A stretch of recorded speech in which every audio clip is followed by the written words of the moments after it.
About 2 years ago, I made this video about what Buffalo Trace products should cost and what you should pay for them.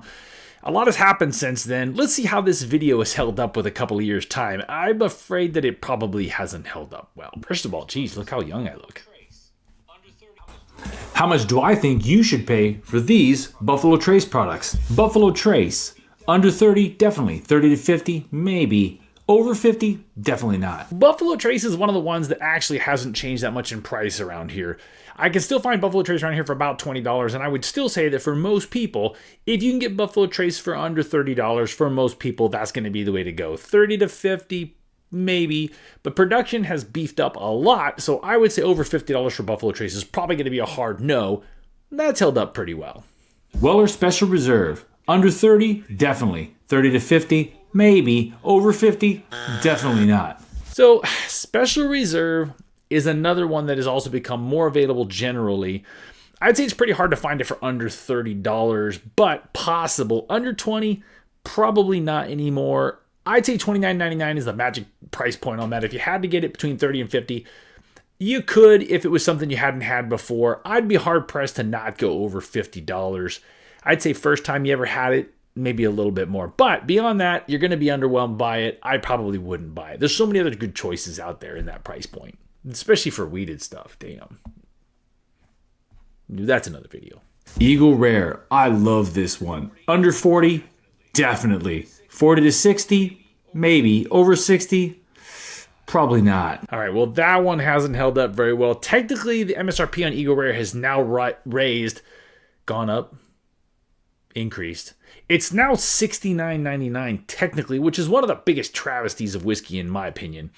But now that means that if you had to pay MSRP for Eagle Rare, that'd be your price point. So I think that based on the increase in production and the increase in price point, that's probably pretty realistic for most people now. If you see it and it's $70-ish, I'd buy it. I definitely still would not pay much more than about 80 or 90 if you had to. I know there are going to be people that see it for a lot more than that, but I wouldn't pay that much for it.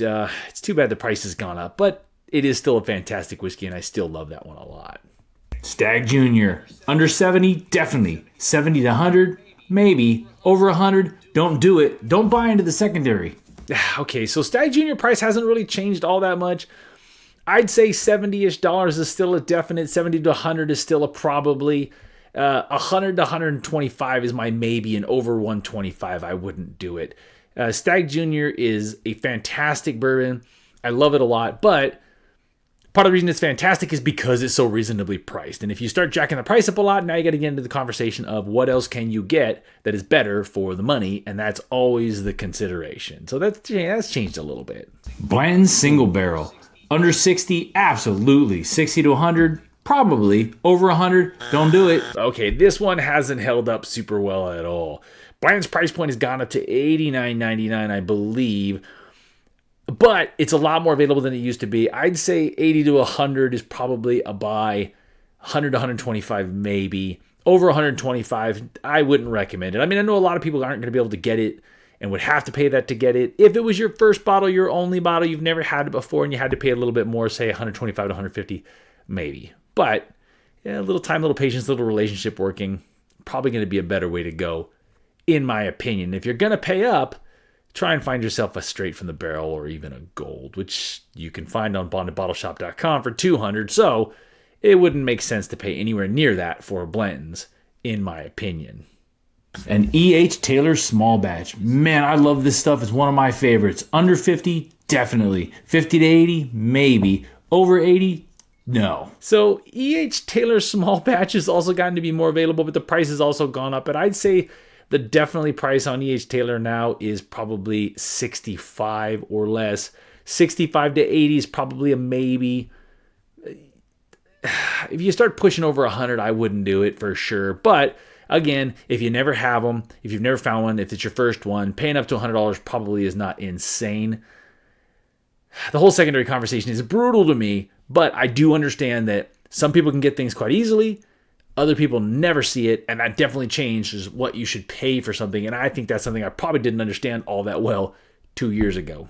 So there's my take on the basics from Buffalo Trace and what I think you should pay for them. Don't buy into the secondary. I definitely still feel that you shouldn't buy into the secondary. Things are changing a lot. Prices are going up, partially in an attempt to try and cool the secondary down, and it is working. It seems like the secondary market for most things has definitely taken a beating. I think it's not necessarily a bad thing.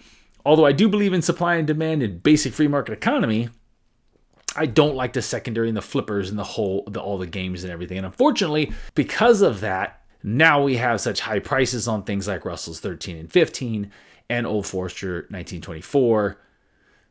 They're looking to get their share of all that, which I understand, and it does cut down on secondary. So anyway, there you go. That video aged okay. I don't think I've aged all that well. Basically, looking at that video, I think I looked a lot younger then. 2 years of whiskey it's been tough on me. It's a lot of whiskey. Anyway, there you go. There's my take on what you should pay for basic Buffalo Trace products then and now. Let me know what you think. What do you think you should have to pay for Buffalo Trace, Eagle Rare, Stagg, Blantons, and E.H. Taylor? Not what do you pay, what do you think everyone else should pay? I don't want to hear it from you jacks that can get everything for less than MSRP. I don't know how you do that. I mean, I know people, and I still can't do it. It's really frustrating. I also don't want to hear from you jacks that'll pay whatever it takes to get any bottle that there is out there. Yeah. I'm just jealous. That's the reality of it. I'm just jealous. Anyway, like, comment, and subscribe. I'm Conrad. This is Whiskeybonded, and that was me a couple of years ago. See what the YouTube does to you? It ages the crap out of you.